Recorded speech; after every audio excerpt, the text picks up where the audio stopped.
The Cincinnati Reds are now in the hard part of the rebuild, becoming a division champion. Why they're close to that, and something Nick Krall has done to this roster that I do not think can be overlooked, will be the subjects of today's Locked On Reds.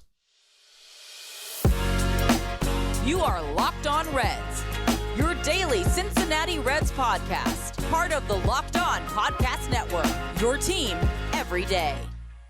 You are Locked On Reds, and my name is Jeff Carr. I'm a lifelong Cincinnati Reds fan, and I've turned this addiction to this team into information for you, Steve. My co-host, Stephen Offenbaker, will be along to join me shortly, as will Lance McAlister from 700 WLW. You know him from Sports Talk, 6 p.m. to 9 p.m. every weeknight. He also hosts a bunch of other shows for iHeartMedia Cincinnati. He's all over the place when it comes to the sports landscape in Cincinnati, and we are going to talk to him about the offseason that the Reds are having. This offseason is crazy busy. Lots going on, but it's needed to happen because Nick Krall is trying to take this team to the next level. We're also going to look at some players that we're excited for. What do we expect out of Elly De La Cruz? Yeah, I'm wearing his t-shirt. What are we looking for from him this season?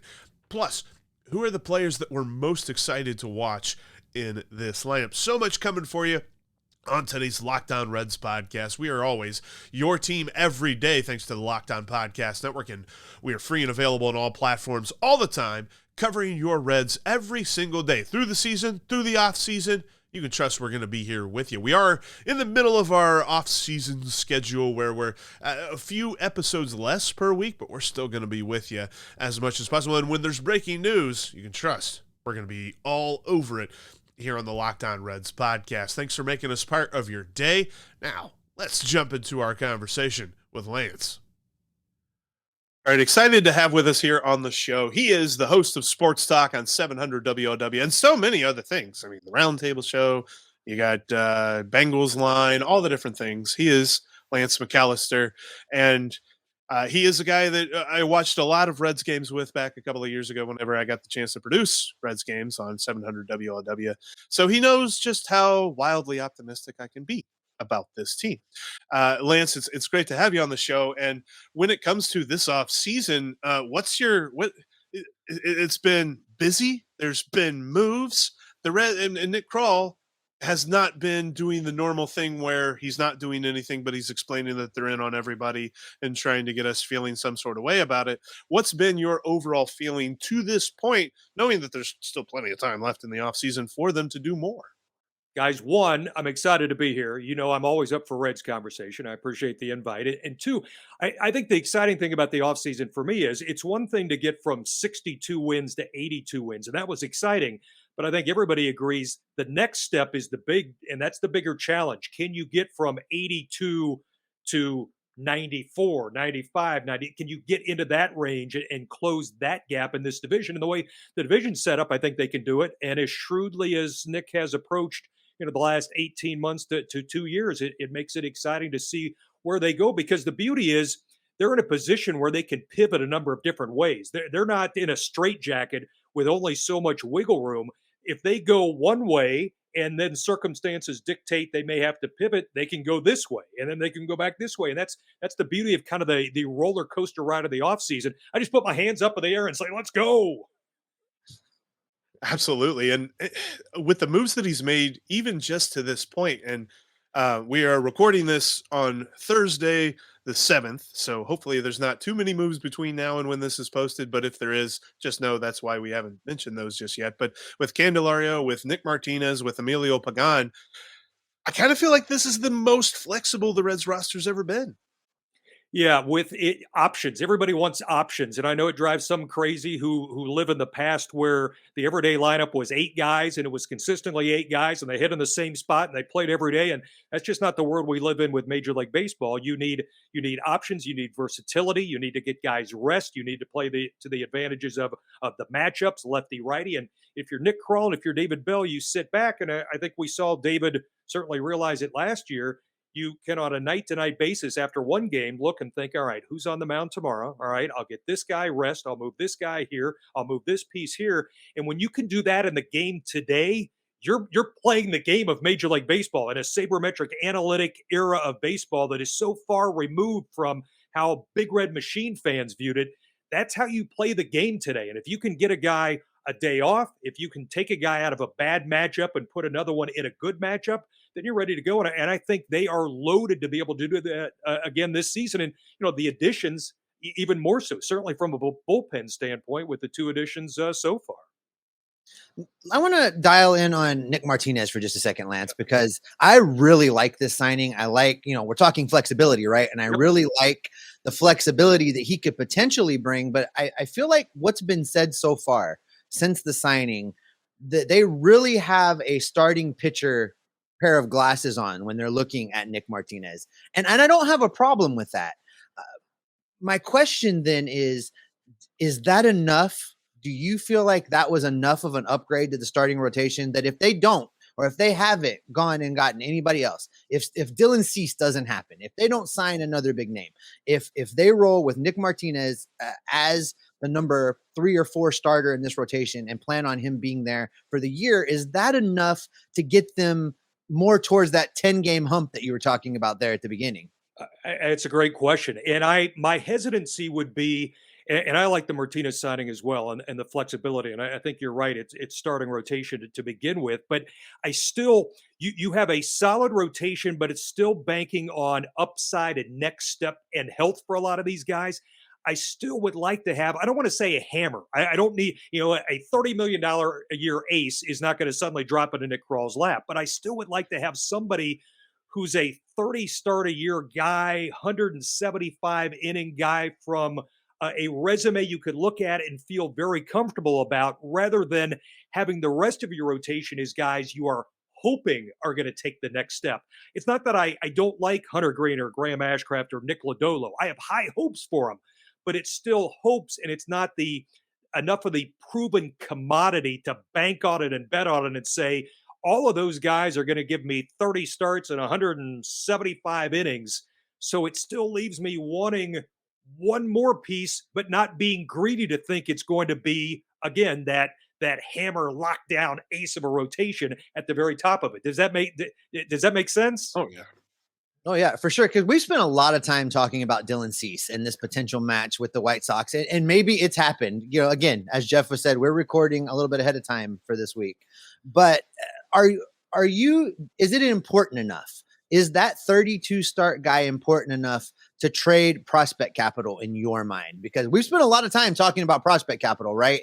And Jeff and I have finally landed in a place where if you're not on the major league roster right now heading into 2024, you're available for trade. That's kind of our mindset right now.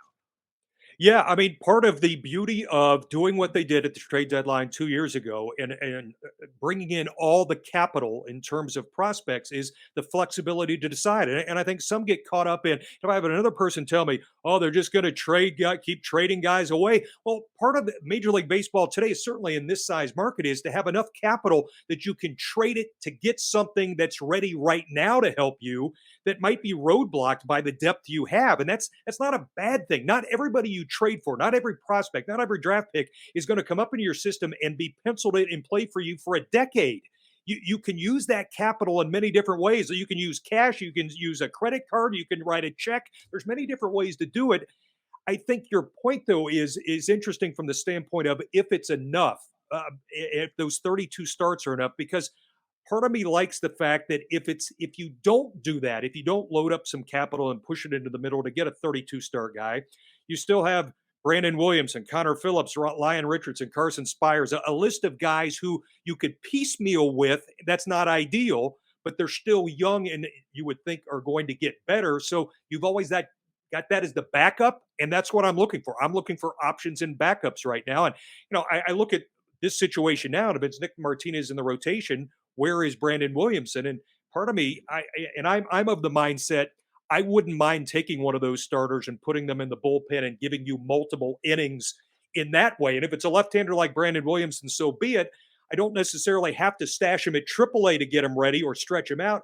I kind of like to be able to, in a day and age where starters are going 5 innings and you need 4 from your bullpen, to be able to, and that's why I like If Martinez is in the pen, I don't think he'll be, but I like multiple inning opportunities out of a reliever multiple times a week. And maybe that's Brandon Williamson, maybe it's not. But again, I'm back to liking the options they have. We're not looking around going, man, what are we going to do? There's nobody here. We're looking around going, what are we going to do? Because we've got the pieces to now make multiple decisions off of. And I love that. And I think it's interesting too, because something that you said just it rings in my ears, this thought that me and Steve, everydayers will know me and Steve have talked about this a lot. No more bullpen days. I understand. It can be a strategy. It can be a thing in an emergency situation. But we got to the point where there was almost a weekly appointment last year at the end of the season. And I started rolling my eyes in the back of my head. I remember that Arizona did in the World Series. And people were saying, well, look at this. If they could do it in the World Series, why isn't it more of a thing? The Reds need that starting pitcher depth. And that's the key thing for me. Is kind of like you said, like keeping guys stretched out who are those starters and making sure that they're still giving you the innings that you need. I just no more bullpen days. I need that on a t-shirt. I need a t-shirt. Cincy shirts, are you listening? No more bullpen days. I'll buy it. I'll buy it. And to your point, Jeff, it should be under emergency situations. It should be, break the glass and pull out the fire extinguisher. We're in trouble. It's been a long road trip. There's some injuries. Pitchers went out early. Whatever that you've got a string without off days, whatever it is. On occasion, you say, all right, the Band-Aid this, we need to do this.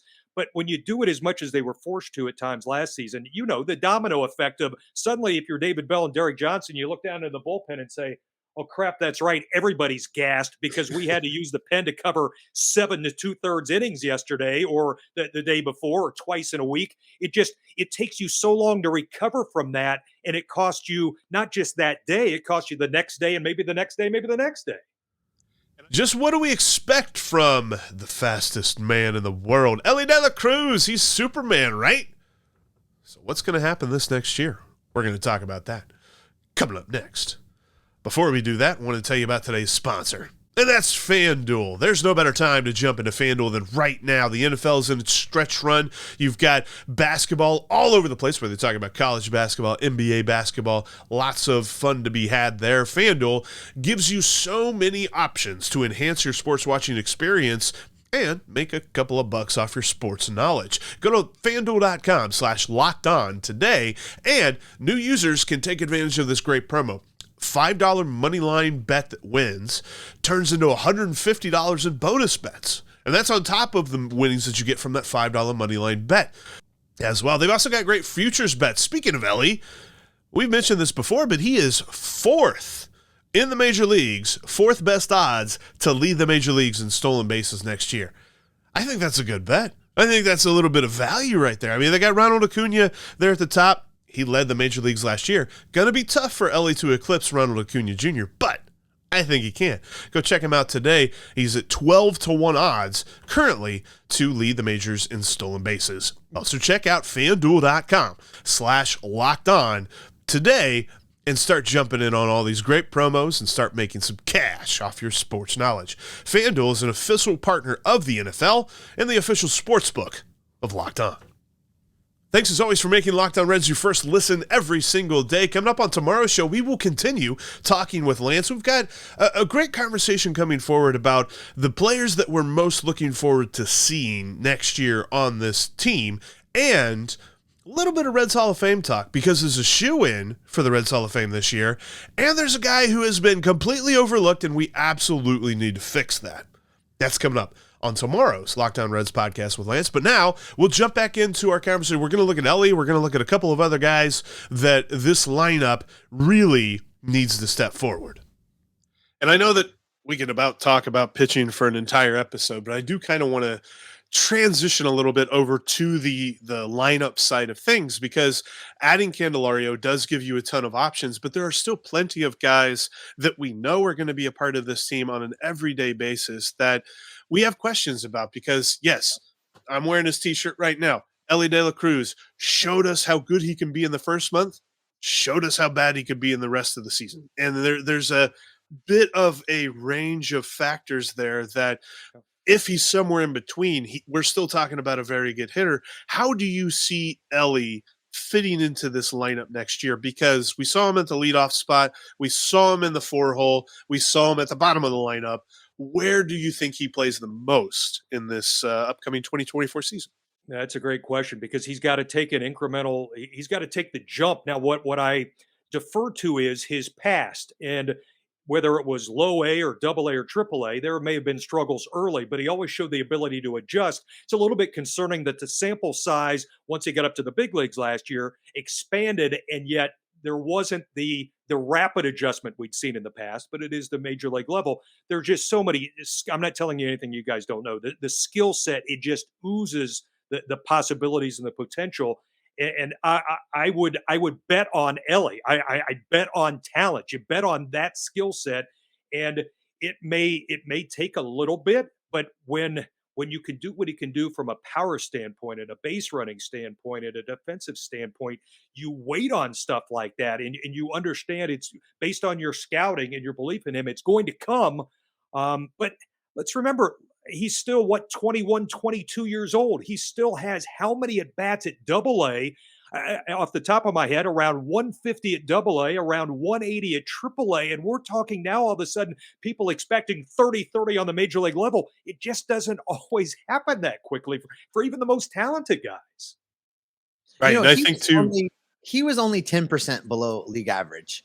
Yep. And as a 21-year-old Yep. jumping to play against the best baseball players in the world. So I think everybody needs to give Elly a minute. And you're absolutely right, Lance. You hit on a lot of points that Jeff and I have been hammering when it comes to Elly De La Cruz. You know, I can't recall, and you followed this team for a long time. You're like me and Jeff, lifelong fan. I know you spent a lot of time out at Riverfront Stadium watching these Reds as you were growing up. So you've seen a lot of baseball. We've seen a lot of baseball. Do you recall, or who's the player in your mind that comes closest to the electricity, the buzz, the feel that Elly has generated since coming up? You know, I was in Cincinnati when he made his debut. Jeff and I were both in the ballpark that night, and I can't recall a time that the ballpark felt like it felt that night. You know, can you compare it to somebody else? Is there another player that hits you that way? My default is, just because this is the story I'm about to give you, is Eric Davis. And I go back to 2 years ago at Reds Fest, last year at Reds Fest. I had Eric on, and I'll never forget this moment. I asked him about Elly, and I said, Eric, when you came up, people were comparing you to Willie Mays and others, and there was a lot of pressure with that. What would you say to Elly and the people who want to make comparisons to what Elly can be? And he looked at me and said, I'm going to tell you this. He says, there is no comparison because nobody can do what Elly can do. And I'll never forget looking out to the crowd, and everybody just kind of paused around Reds Fest at that stage. And they said, what did Eric just say? And he said, understand this. He says, at his size, his speed, his strength, his skill set, he says, there is no comparison. There's never been a player of that body type and those skill capabilities like Elly, who's the shortstop at that size, with that speed, with that power, with that base running, with that glove. And I'm thinking, it's one of those moments. I'm getting chills again because I'll never forget him saying that. And Eric's not one. He's not one to. It's not hyperbole. He's not an over the top guy. Eric's like cool, laid back guy. And for him to drop that line of don't worry about the comparisons to Willie Mays or me or others, because what Elly can do on the surface, obviously still has to be proven, is unlike anybody else to be compared to. And I'll never forget that, because I think it speaks volume about his potential. You know, 2 times, Lance, last season, and during a regular season baseball game, you know, barring a walk-off, something huge in the moment, but just a regular season baseball game, for there to be a moment in a game that gets me to jump out of my recliner while I'm watching the game. And he did it to me twice last season. Yeah. The cycle game, and then when he stole home on the one at bat, yep. I was out of my chair yelling like a crazy person. I don't recall another player ever having been able to do that to me. Well, and guys, I'll give you something minuscule that it probably is, people don't pay attention to, but I'm fascinated by it. His ability to turn double plays and how hard he throws on the turn. I swear to you, and I know there's a stat for everything. I'd love to know what a stat would indicate about Elly's ability on the miles per hour on his turn of the throw, how many extra double plays they've turned versus the average speed of a throw, if that makes any sense. Because there are so many bang bang double plays he turned where I'm thinking, the dude has a howitzer who's throwing 90 plus on a turn, and they turned it because of, in part because of the turn itself. But how many times were they able to complete it because of how hard he threw the turn of the double play? It's insane. It's just flicking his wrist, and I'm pretty sure it's the same strength that if I like got up and I like ran and I jumped and I threw it with all the force that I possibly had behind me, that's him going.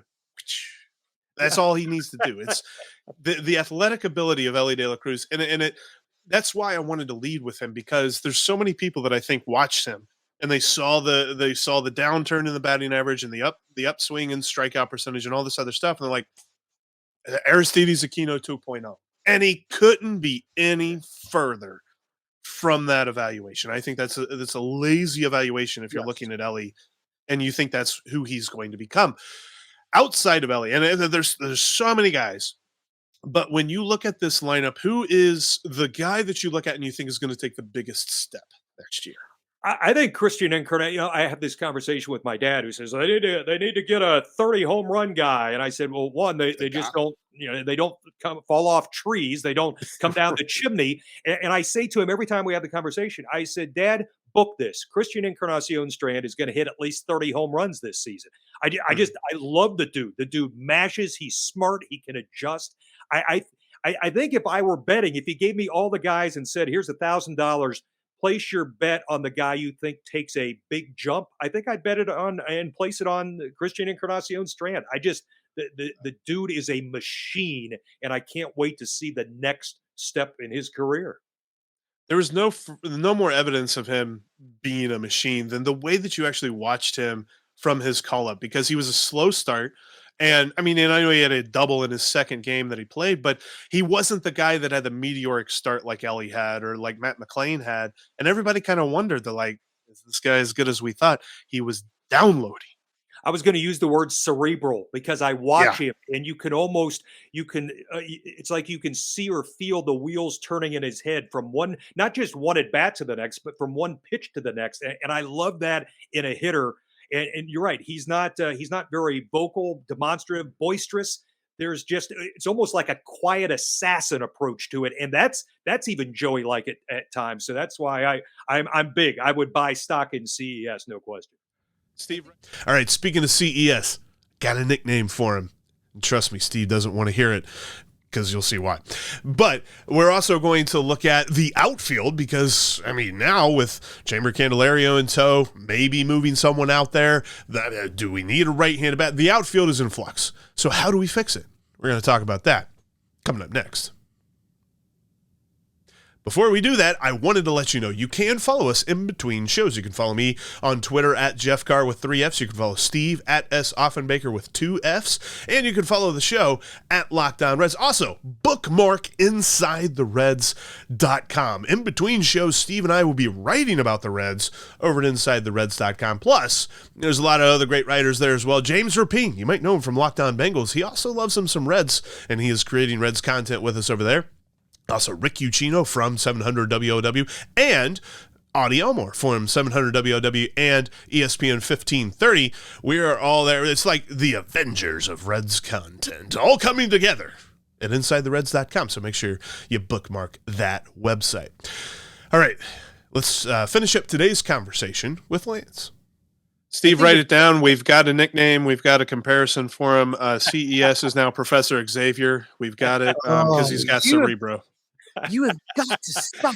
Oh, my God. Listen, Lance, I hope you're right, and I agree with you. I think 30 home runs is realistic. Yeah. And then when you take that and you look at the rest of this lineup, because with the addition of Candelario, who can give you 20, and you've got Tyler Stevenson that can give you 20, and you've got Spencer Steer that can give you 20, and you've got Benson, who I think's power numbers are going to go up and could get you to 20. They all play at Great American Ballpark. Yeah, they all play at Great American Ballpark. This team that has not ever been that you couldn't rely on the power, and there was always an element of the game missing. But with this lineup, this group of young players, this much power, you've got all these guys that can give you 20 home runs, all these guys that can steal you 20 bases, all these guys that are going to be able to generate the offense, and a pitching staff that's finally coming along. See, I'm going to jump out of my chair again. I'm getting excited because you look at it, and Jeff and I, when we had to endure that 100-loss season a couple seasons back, and the only thing that we could do was to look to this moment, look to 2024 and the potential, the possibility. And now to see that it has arrived, I could not be more excited about what this team has to offer heading into this next baseball season. Well, and the other key point you injected there about stolen bases, because you're so right about the power. But the beauty of this team is it's not the 1970s Orioles Earl Weaver sitting back and waiting for a 3-run home run. They can create on a night where maybe the bats aren't the home run bats that night, the ability to wreak havoc on the bases and steal bases, whether it's McLean or Elly or India, you name it, and not just steal a base, but go first to third or go from first to home and cause an outfielder to lift up his eye and the ball skips off his glove, or the throw from the catcher sails into center field, extra bases taken. That was the beauty of this team. They will mash, but they will drive pitchers and infielders crazy by the amount of athleticism on the bases, which is just such a, I mean, that's a Reds 1990 type combination of flash and dash and power and speed. And I just love that ability to score in different ways. And this team hasn't always had that in the past. You know, Jeff, I know you're a little bit younger than us. 1990, that was the last time the Reds won the World Series. You know, Lance and I were there for that. That was a good time.